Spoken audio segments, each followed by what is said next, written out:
Naput and his sister Nadine were hiking on the tundra. It was March and snow covered the ground for the Eskimo children. March was still a winter month. I wish there was something to see, said Naput gloomily. So do I, agreed his sister.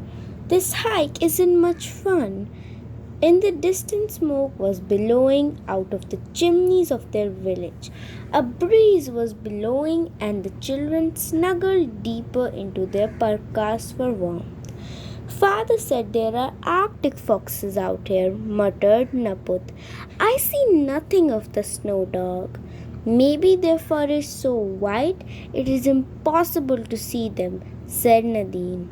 The children squinted against the sun, for as far as their eyes could see, there was nothing but the glare of the snow-covered tundra. Let's go back, said Nadine. Maybe we'll find something interesting to do at home. The children turned and headed towards the village. Unknown to them, a pair of black eyes watched their every move. The eyes belonged to an Arctic fox. She had hurt her foot on the Arctic ice and was limping, for the wound was painful. As the children made their way home, the fox managed to keep pace. She was so small that the tundra hummocks hid her. There was purpose in her vigil. Her injury had left her unable to hunt. She couldn't keep up with Nanook, the polar bear, either. Sometimes Nanook left scraps from his own hunts and the fox ate well. But right now the bears were all out on the ocean ice, and the little fox hadn't followed. She was very hungry. She would perish if she didn't eat in a short while. There was one immediate hope for the fox. Had the children brought something to eat? The fox had been near humans before and had dined on leftovers. She crouched low and followed with halting steps.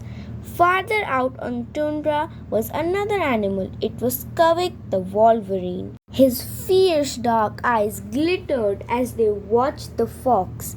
He too was hunting. Lemmings were scarce. There was no rabbits, and the sick, the ground squirrel, was still underground in his long winter sleep.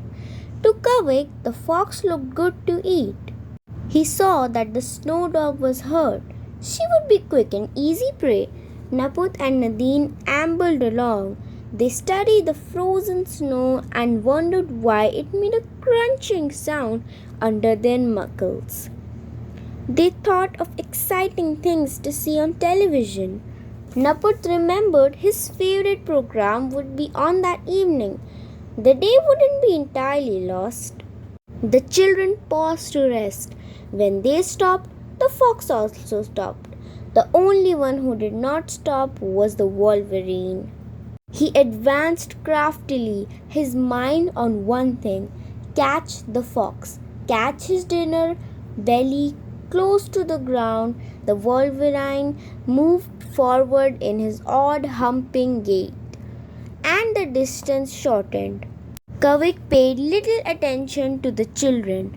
Nothing frightened Kavik, thought. He was not large, he was a mighty hunter. The children started home again, going a little faster. The sun was lowering and it would be dark soon. They didn't speak, and the silence was great around them. But neither Naput nor Nadine heard the fox. In spite of her injury, she stepped along as lightly as a bird.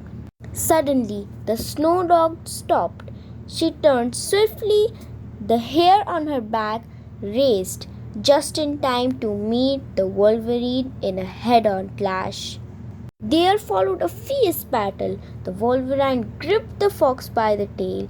At the same time, the fox bit into Kavik's foot.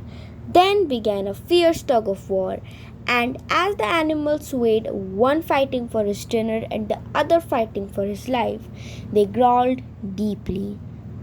All at once, the tip of the fox's tail came loose, and the wolverine fell back.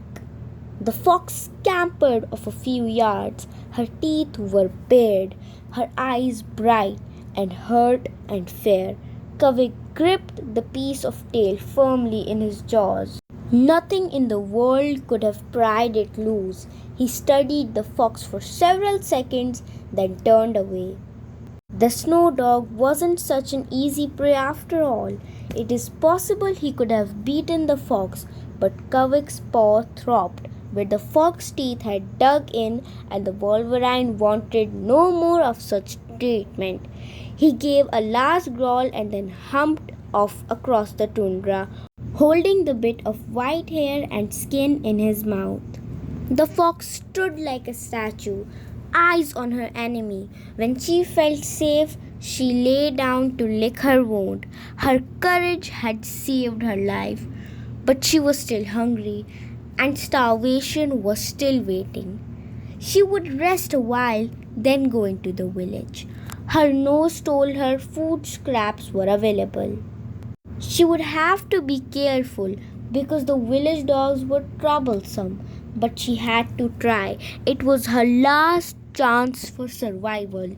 Naput and Nadine reached their warm house. Inside, their father's Niliguk was carving walrus ivory into a small seal. "What did you see on Tundra today?" he asked. "Nothing, father," replied Naput wearily. "We didn't see a thing." "Sometimes," added his sister, "the tundra can be very boring. Nothing ever happens." But Niliguk, wise in the ways of the Arctic, smiled and said, "On the tundras, it is what you don't see that is the most exciting." Naput scratched his head, puzzled. There were times, he thought, when his father spoke in riddles.